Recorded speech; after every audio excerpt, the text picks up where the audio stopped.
Pemirsa, kita beralih ke informasi lainnya. PT Sultan of Sumatra Holiday Angkasa Wisata meresmikan kantor cabang perwakilan yang baru di Kilometer 5. Dengan adanya kantor ini, pelayanan kepada masyarakat menjadi lebih cepat dan efisien dan memberikan manfaat besar bagi masyarakat sekitar.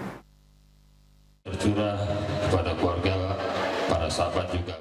PT Sultan of Sumatra Holiday Angkasa Wisata meresmikan kantor cabang perwakilan yang baru di Kilometer 5. CEO PT Sultan of Sumatra Holiday Angkasa Wisata, Dedi Suparman, memimpin prosesi peresmian secara simbolis melalui pemotongan tumpeng dan pita. Acara grand opening ini digelar di kediaman Rozali dan Rohani pada Jumat sore 19 Juli 2024.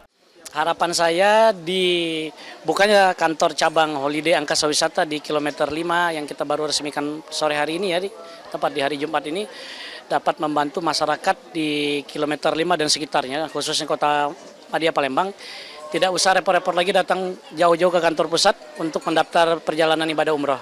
Karena sudah tersebar salah satunya di tengah kota lah ini, anggap di Kilometer 5 ini, teman-teman masyarakat muslim di Kota Madia Palembang bisa mendaftar di kantor cabang kami di Kilometer 5. Tidak hanya perwakilan dari Holiday Angkasa Wisata, tetapi juga beberapa tamu undangan penting lainnya. Di antaranya Camat Alang-Alang Lebar, Syariansyah Ismail, diungkapkan oleh Syariansyah ke depan diharapkan agar keberadaan kantor cabang ini dapat memberikan manfaat besar bagi warga sekitar, terutama dalam pelayanan pendaftaran umroh. Holiday Angkasa Wisata ya, alhamdulillah dari CEO-nya hadir langsung.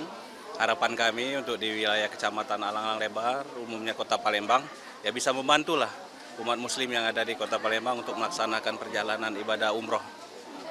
Ya tentu saja ya, kita bisa ngelihat sendiri ciri-ciri travel agent yang sehat istilahnya tuh.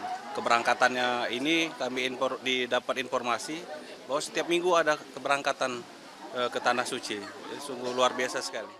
Sementara itu Rozali sebagai tuan rumah sekaligus tokoh masyarakat setempat mengungkapkan rasa bahagia atas peresmian kantor cabang ini karena banyak warga di Kilometer 5 memiliki keinginan untuk berumroh sehingga kehadiran kantor cabang ini sangat dinantikan. Jadi kami bersyukur untuk masyarakat di seputaran Kilometer 5 ini bisa mendaftar di kantor cabang di Kilometer 5 ini, tidak harus ke kantor pusat lagi. Peresmian kantor cabang ini merupakan langkah strategis untuk mendekatkan layanan kepada masyarakat sekitar dan semakin mudah dalam melaksanakan umroh. Selain itu, harga dan promo yang ditawarkan di kantor perwakilan ini sama dengan yang ada di kantor pusat. Tim Liputan PAL TV.